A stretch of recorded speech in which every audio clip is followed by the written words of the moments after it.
국민 여러분, 안녕하셨습니까? 인도태평양 전략연구원의 최수영입니다.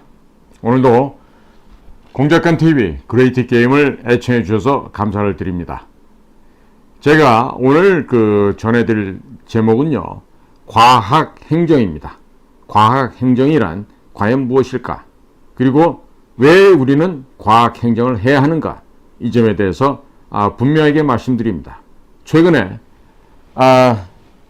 새만금 잼버리 행사장에 전라북도의 만행과 또 조직위원회의 협업에 부정부패한 그 현실을 보면서 우리나라 국민들은 그야말로 실망을 더하지 않을 수가 없었습니다. 자, 그런데 그와 같은 부정부패를 막아야 될 책임이 어디 있어요? 바로 대통령이 비롯한 행정부에서 먼저 솔선적으로 행동을 해야 됩니다. 만약에 지난번처럼 전라북도 도지사를 비롯한 여러 공무원들에게 그들의 양심을 기대해서 너희가 국가 예산을 올바르게 써라 라고 기대한다는 건요, 앞으로는 바보 병신 천치들이나 그런 기대를 해야지, 앞으로는 대한민국의 공직에 있는 자들에게 그와 같은 것을 양심에 호소해서는 절대로 할 수가 없습니다. 자, 그래서 제가 왜 오늘 이 과학행정이라는 걸 말씀드리고자 하면요, 이 행정, administration이고 과학은 scientific이 되겠죠. 그러면 이 scientific administration, 이거는 지난번에 윤석열 대통령이 얘기했던 작은 행정부, agile이라고 하죠. agile administration하고 똑같은 거예요. agile government가 되기 위해서는요, 우리가 과학행정을 잘 해야 됩니다. 자, 그러니까 지금 우리가 카르텔이라는 얘기가 좀 많이 나오죠. 교육 카르텔, 무슨 카르텔. 그런데 이번에 희한하게도 새만금 잼버리를 저렇게 헤쳐먹었는데도 대통령 입에서 전라도 카르텔이라는 얘기가 왜 안 나올까요? 표를 의식해서 그렇습니까? 그러시면 안 됩니다. 대통령은 주어진 기간, 앞으로 3년 반 남았는데 주어진 기간에 죽기 살기 위해서 싸워야 됩니다. 그러기 위해서는 전라도 카르텔이라는 얘기도 과감하게 하시고 과감하게 그 부정부패 카르텔을 때려 부시고 잡아야 됩니다. 거기에 덧붙여서 잡아야 될 카르텔은 또 하나 있죠. 우리나라의 어마어마한 큰 카르텔, 서울대학교 카르텔, 그리고 법조 카르텔. 이 두 카르텔, 서울대학교와 법조 카르텔, 이 두 개만 완전히 깨부셔도 윤석열 대통령은 우리나라 역사에 길이 남는 대통령으로 기록될 것으로 저는 믿어 심지 않습니다. 자, 그러니까 과학행정이라는 것은 카르텔을 형성하거나 정치적 이익 결정으로 인한 불필요한 지출을 차단할 수 있는 것입니다. 그럼으로써 예산을 효율적으로 운영하는 데 기여할 수 있는 행정제도인데, 바로 우리는 이 과학행정을 교과서로는 알아요. 이론상으로 알아요. 그런데 행동으로 안 하기 때문에 문제가 되기 때문에 제가 지금 이 과학행정을 강조해서 말씀을 드리는 것입니다. 윤석열 대통령은 과학기술기본법에 따라 자신이 원장을 임명하는 정부 출연 연구기관과 공익사업을 추진하는 정부 출자, 공기업부터 과학행정을 도입해야 하는 책무가 있습니다. 다시 한번 강조합니다. 대통령께서는 과학기술기본법에 의거해서 대통령이 각 단체 기관장, 원장을 임명하는 정부 출연의 연구기관이나 공익사업을 추진하는 정부 출자 공기업부터 우선적으로 과학행정을 도입해야 합니다. 이게 바로 대통령의 책임과 의무라고 지금 강조를 하는 겁니다.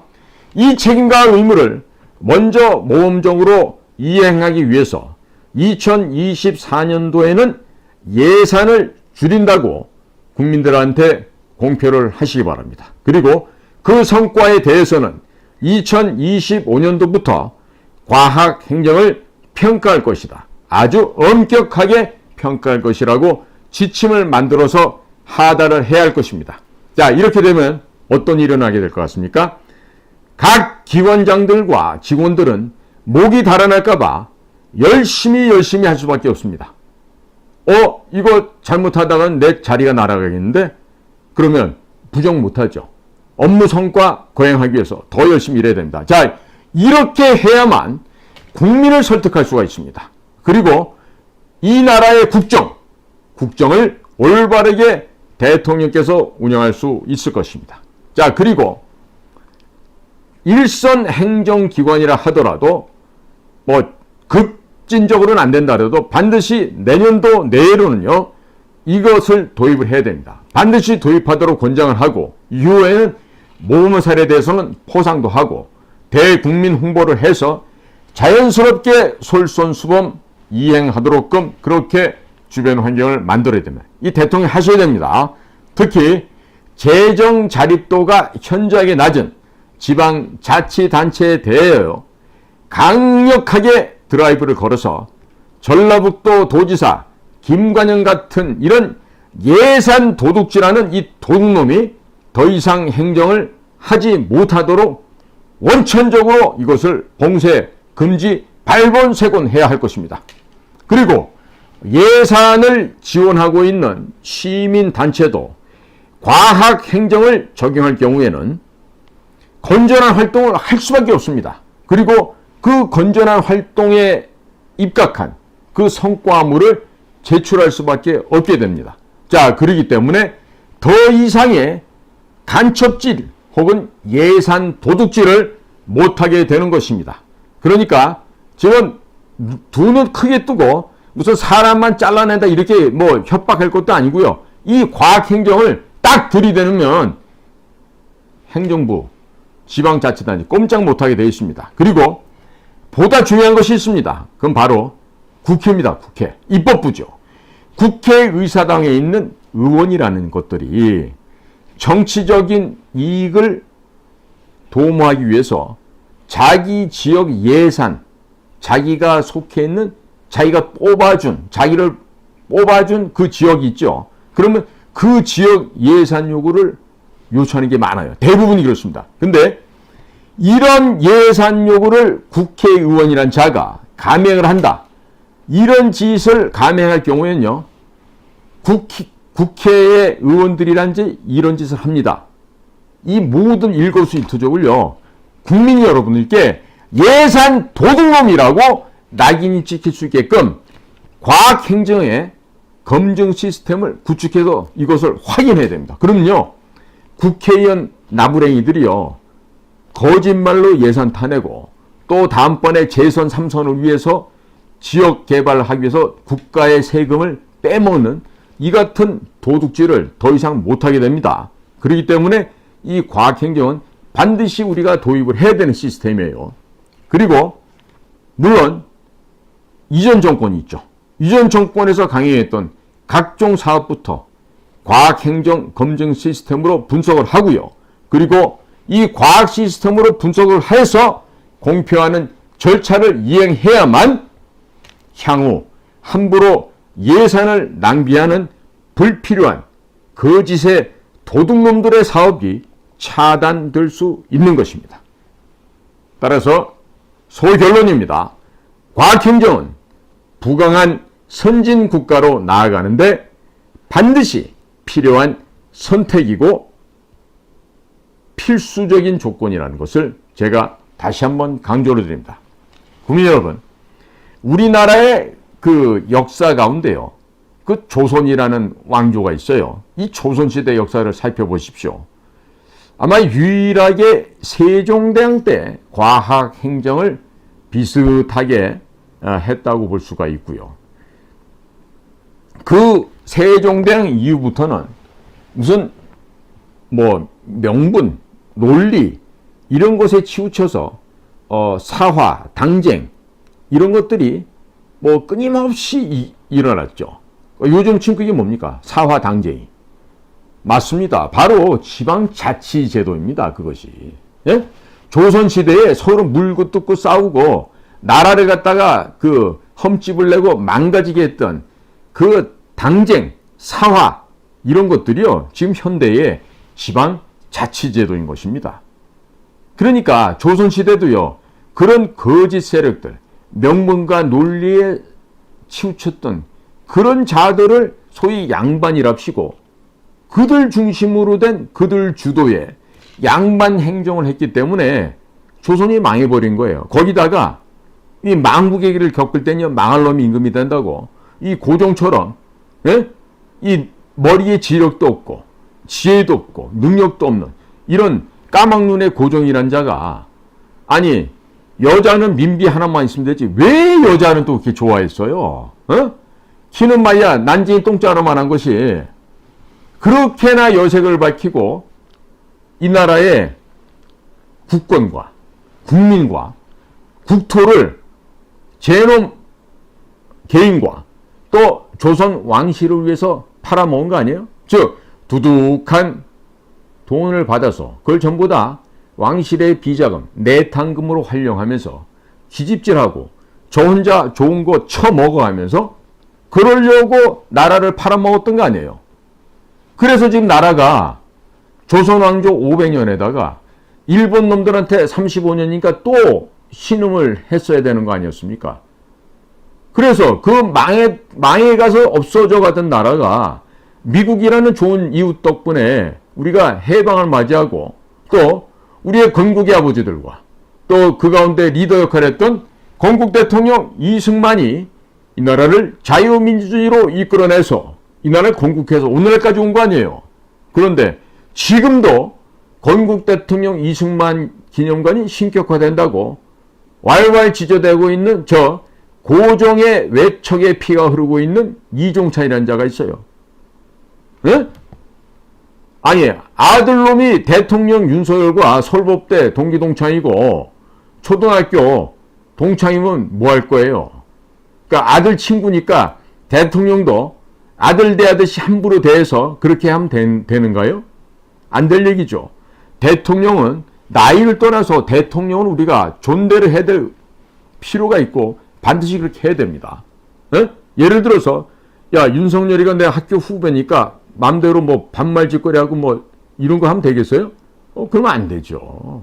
그러면 안 되는 겁니다. 대통령으로서의 그 자리에 대한 예우를 해야 되는 건데 지금 이종찬 같은 자는 조선 왕실의 자기 외할머니가 그 전주희 씨였다는 거 아니에요? 그러니까 왕실이 망했든 안 망했든 왕실 외척으로 폼 잡고 온갖 호가호위할 수 있는 그 찬스를 지금 이승만이라고 하는 이 더러운 우리 애국 운동했던 민족주의자 이승만 대통령 같은 선각자 때문에 자기가 왕실 외척으로 행세할 수 있는 기회를 놓쳐갖고 그런지 몰라도 그렇게나 이승만 대통령을 욕하고 다니고 대한민국 역사를 부정하고 이러고 있죠. 국민 여러분, 이런 오역의 역사를 되돌아볼 때 우리가 과학행정이라는 것을 해야 됩니까? 안 해야 됩니까? 해야 됩니다. 이 과학행정을 함으로써 예산이 불필요하게 도둑질 당하는 것도 막을 수도 있고요. 지방의 토착 향리 세력들이요. 이번에 전라북도처럼 도둑질하는 것을 막을 수가 있는 것입니다. 그러면 소위 공무원이란 이자들이 이 과학행정으로 검증을 하고 입증을 하잖아요. 돈을 함부로 빼먹을 수가 있겠습니까? 텐트 7만 원짜리가 25만 원짜리로 둔갑할 수 있겠습니까? 예? 안 되겠죠. 그 1960년대 수도 시설 같은 거 해놓고 잼벌에서 돈 빼먹은 거. 화장실, 간이 화장실 정말 푸대식으로 해놓은 저 야만스러운 저 중국 놈들도 그렇게 안 할 것 같은데. 그 전라북도 인민들이 했다는 거예요. 그러니까 지금 전라도가 욕을 갖다가 아주 그냥 처먹고 있는 거 아니겠어요. 그 1%도 안 되는 그 공무원들 때문에. 예? 그러니까 국민 여러분, 우리는요 반드시 과학행정 해야 됩니다. 그리고 대통령실 그리고 특히 국가정보원애들 잘 들어. 자식들아, 그 모니터링 하려면 이런 거 좀 잘 모니터 해가지고 원장한테 보고하고 대통령한테 보고할 수 있도록 해. 과학행정해야 너희들 같이 밥만 먹고 똥만 싸고 있는 국가정보원애들 살 수 있는 거야. 안 그렇겠어? 그리고 대통령께서 이러한 이 과학행정에 대해서 제대로 인식하고 확행할 수 있게끔 대통령 옆에서 잘 보좌해 드리라고. 아직도 인사카드 갖고 만족거리는 국가정보 같은 한심한 놈들이 있어서 이 과학행정이라는 일을 또 하게 되는데, 이거 대통령실이나 경호실도 명심하십시오. 이 과학행정 못하면요 이 나라 앞으로 미래 없습니다. 반드시 우리가 해야 될 일은 대통령 중심으로 한 이 과학행정을 현실화하고 확행해야 된다는 점 오늘 강조를 합니다. 오늘도 저희 공작단 TV 그레이트 게임을 경청해 주셔서 감사를 드립니다. 저는 인도태평양 전략연구원의 최수영입니다. 고맙습니다.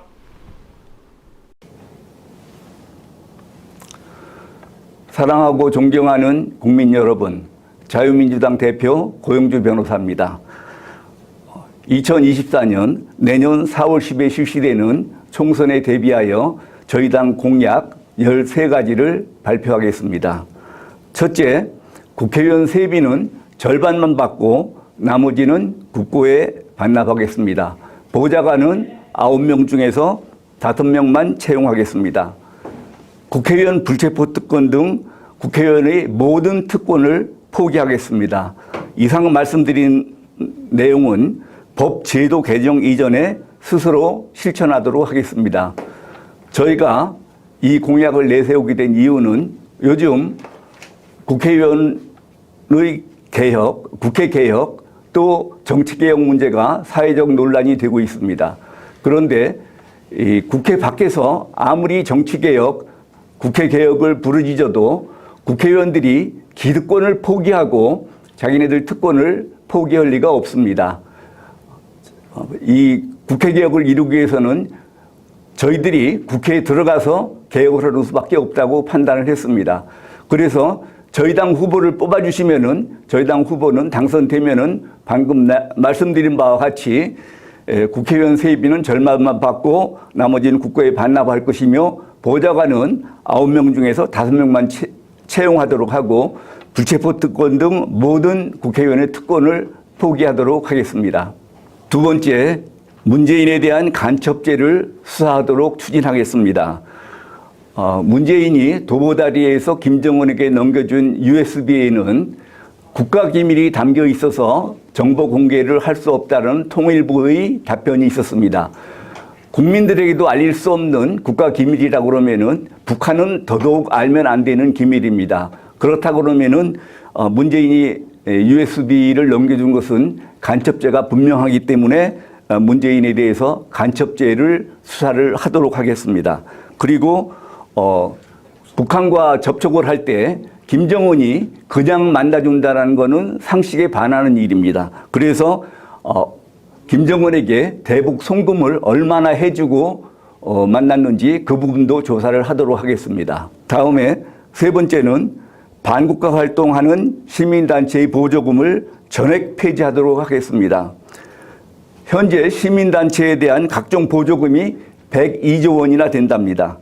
국방비가 57조 원인 거에 비하면은 너무나 많은 금액이 시민단체들에게 나눠지고 있습니다. 특히 이 시민단체라고 하는 사람들은 대부분 좌파 시민단체들이었는데 좌파 시민단체들은 주로 반국가 활동을 해왔고 그 반국가 활동을 국고 보조를 받아가지고 해왔습니다. 이런 일이 없도록 하기 위해서 반국가 활동을 하는 시민단체에 대해서는 보조금을 전액 폐지하도록 하겠습니다. 다음에 네 번째, 법인세는 일단 20%까지 인하하고 성과가 좋으면은 15%까지 인하를 하도록 하겠습니다. 현재 OECD 국가의 법인세 평균이 21%랍니다. 이렇게 되면은 중국에 가 있던 업체들이나 일본에 가 있던 업체들이 다시 돌아올 수 있고 또 우리나라가 세계의 공장으로 성장할 수 있습니다. 그리고 기업가가 존경받는 사회를 건설하도록 하겠습니다. 이상입니다. 감사합니다.